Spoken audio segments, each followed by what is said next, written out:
और इसके परिवर्तन से किसी कोई इसको रोक नहीं सकता। इसका अंत भी जरूरी है। जैसे जन्म लेना, बचपना, जवानी, बुढ़ापा और फिर मरना निश्चित है, वैसे फिर से जन्म भी। ये शरीर जो है परिवर्तनशील, नाशवान है। आत्मा साक्षी है। तो तुम शरीर नहीं हो, आत्मा हो। सुखदेव जी महाराज राजा परीक्षित को यही कहते, तुम आत्मा हो। तक्षक शरीर को काटेगा, मरेगा शरीर। और तुम लोगों को भी यही समझना है कि तुम मरोगे नहीं, शरीर मरेगा। शरीर नहीं हो, तुम्हारा शरीर है। शरीर तुम्हारा है, तुम शरीर नहीं हो। तुम आत्मा हो, उसी को समझना है। तुम आत्मा का रूप माधुर्य प्रकाश है और गुण सहज आनंद है। अमर है, अविनाशी है, अजन्मा है। लेकिन ये बात कहना बड़ा सरल है, समझा देना बड़ा सरल है, बोध करना बड़ा कठिन है। इसलिए इसे एक बार नहीं, जीवन भर प्रयास करो। और जीवन भर प्रयास करना नहीं, उतने से भी नहीं होगा।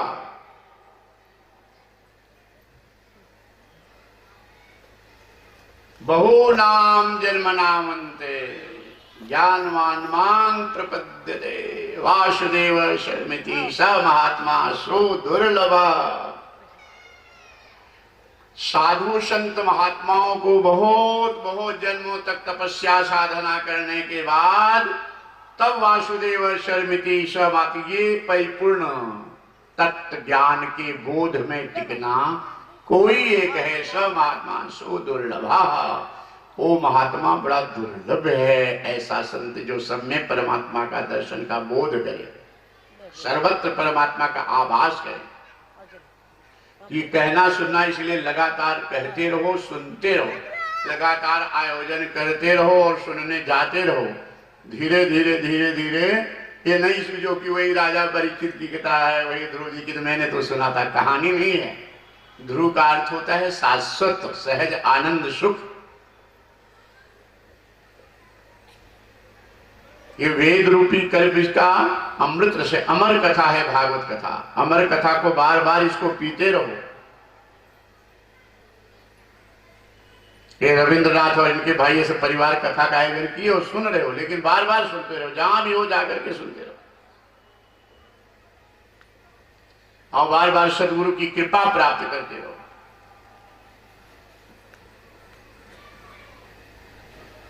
ये जीवन ही तुम्हारा आत्म दर्शन के लिए, परमात्मा दर्शन के लिए मिला है। अब ये कहना बड़ा सरल है कि तुम शरीर नहीं हो, आत्मा हो, लेकिन ये बोध होना कैसे है कि बहु नाम जन्म नामन्ते, एक जन्म नहीं, बहु नाम। भगवान कृष्ण कहते अर्जुन से, बहु नाम जन्म नामन्ते ज्ञानवान मां प्रपद्यते वासुदेव शर्मित स महात्मा सुदुर्लभा। ये कोई ऋषि मुनि संत महात्मा बहुत बहुत जन्मों तक तपस्या भक्ति के बाद तब इस भाव में, बोध में परिपक्व होते कि वासुदेव शर्मिति, वासुदेव कृष्ण ही सर्वत्र, एक परमात्मा ही सर्वत्र हैं। इतने के बाद भी अर्जुन को मोह हो गया, ऐसी माया है। इतने के बाद भी अर्जुन को भगवान कृष्ण गीता का 18 अध्याय सुना गए। लेकिन जिस समय अभिमन्यु मारे गए, अभिमन्यु का 100 देख करके अर्जुन रो पड़े। भगवान कृष्ण कहते एक बार मेरे पुत्र को दिखा दो, ये वासुदेव एक बार मेरे पुत्र को दिखा। इतना गीता का ज्ञान, तो हमारी आपकी क्या बात, ये मोह ऐसा है। इसलिए ये कथा कहती है संत गुरुओं के द्वारा यही सुनने को मिलेगा। इसलिए वक्ता और सदगुरु योग्य मिले तो तुम्हें बार बार इस पॉइंट, इस बात को समझाएंगे कि लगातार सुनते रहना, इसको समझते रहना जब तक मोह दूर ना हो। जब मोह दूर हो जाएगा तब तुमको सुनने के लिए कहना नहीं पड़ेगा, तब तुम संसार छोड़ करके सदा उसी के रस में ही डूबे रहोगे। कोई ले भी जाएगा संसार में तो उधर नहीं जाओगे। जब मोह दूर हो जाएगा, ये रस पा जाओगे, तब तक तब कहीं नहीं। अब भगवान कृष्ण हंस रहे हैं कि अर्जुन तुम्हें इतना गीता का ज्ञान दिए और तुम पुत्र के लिए रो रहे हो। अभी फिर वही बात,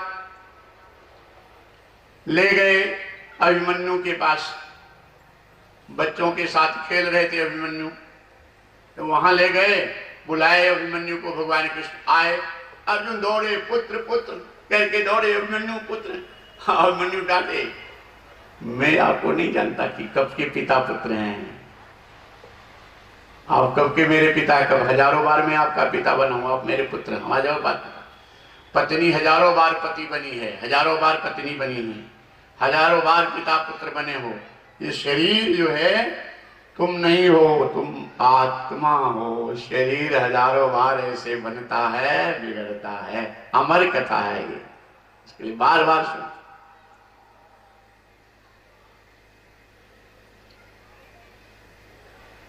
वो एक मदारी की कथा आती है।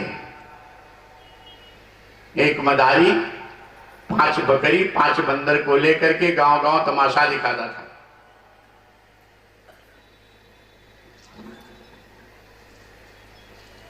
और एक दिन कई गांव में तमाशा दिखाया, कुछ पाया नहीं। एक दूसरे गांव में जा रहा था जहां बहुत दूरी थी गांव की, गर्मी थी। एक बट वृक्ष के नीचे मदारी जाके रुक गया।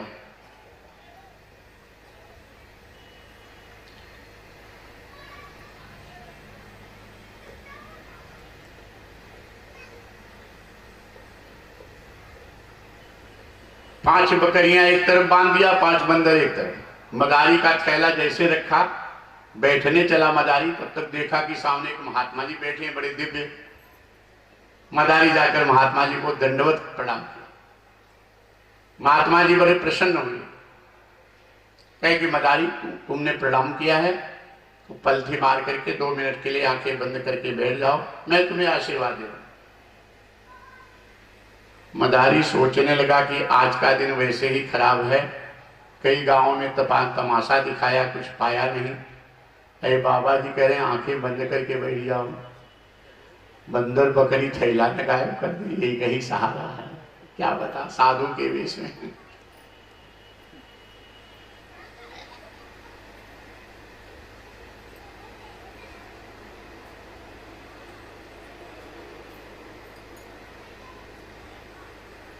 दो 2012 में यहाँ कथा कर रहे थे आजमगढ़ में, और उस समय पेपर में निकला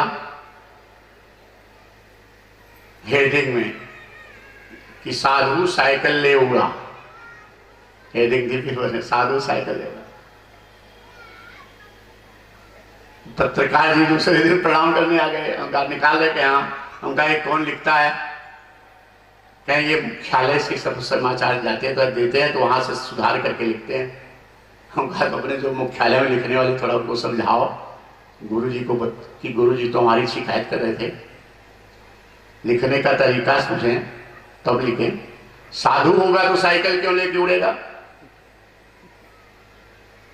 मतलब शायद तुम लोग लिखने के नाम पर तुम लोग एकदम मर्यादा तोड़ रहे हो। इस प्रसंग को यह लिखना चाहिए था कि चोर ने साधु के वेश को कलंकित किया, चोर ने साधु के वेश को कलंकित किया। साधु होगा तो साइकिल क्यों नहीं उड़ेगा? चोर साधु के वेश में साइकिल ले गया, रावण की तरह सीता जी को चुरा ले गया। तो ये बहुत सारी बातें ऐसी होती है जो कि मर्यादित ढंग से हम उसका महत्व न दे करके उसको बिगाड़ना चाहते हैं।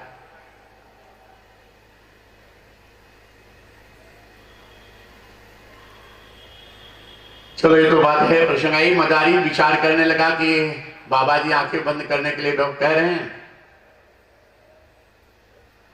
क्या पता बंदर बकरी ने गायब कर दें, लेकिन 2 मिनट में कहां भाग के जाएंगे, दौड़ा के पकड़ लूंगा, देखूं क्या कहते हैं। पलथी मार के बैठ गया मदारी।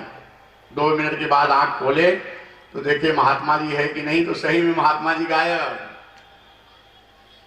बगल में देखे तो 5 बकरी भी गायब, 5 बंदर भी गायब, मदारी का थैला भी गायब। अब बाबा जी का हाल देखो क्या है। इतना नहीं, मदारी ने देखा तो इसका फटा पुराना कपड़ा भी गायब, इसका मुरझाया हुआ चेहरा भी गायब। ओ राजकुमार, क्या सुंदर रूप और सुंदर राजकुमार के कपड़े। तब मदारी ने विचार किया कि महात्मा जी तो चमत्कार कर गए। मेरा तो जीवन ही बदल गया, मैं कैसे था क्या हो गया। इतना नहीं, ये सोच रहा था तब तक 2 सिपाही घोड़ा लेके हाजिर हो गए। ये राजकुमार की जय हो, आपके विवाह की तैयारी हो गई है, राज तिलक के लिए तैयार हैं सब। घोड़े पे बैठा और धन्य धन्य महात्मा जी को मदारी कर रहा है। एक बार प्रणाम करने से क्या मैं बन गया। फूलों की वर्षा होने लगी, राज तिलक हो गया, रानी मिल गई, सिंहासन मिल गया, सेना मिल गई, कोष खजाना मिल गया। एक बार प्रणाम करने से महात्मा जी।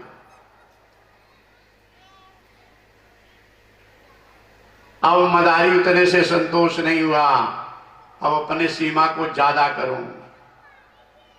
एक ही दुकान है, 2 दुकान करूं, 2 है तो 5 करूं, 5 है तो 10 पूरा भिनगा हमारा हो जाए। भिनगा नहीं तो श्रावस्ती हो जाए, श्रावस्ती नहीं यूपी हो जाए, उत्तर प्रदेश हो जाए, उत्तर प्रदेश पूरा भारत का राज्य, तो पूरे विश्व में मैं हो जाऊं। फिर इतना नहीं, अभी स्वर्ग के राजा वो बड़े तगड़े हैं, बड़ा माल है, उनके ऊपर कब्जा कर। ये मन ऐसा है कि तुमको विषयों में भागोगे तो इसका अंत ही नहीं, भटको, खूब भटको। पड़ोसी राज्य के ऊपर आक्रमण कर लिया मदारी राजा, जीत लिया, दूसरे को जीत लिया, तीसरे को जीत लिया।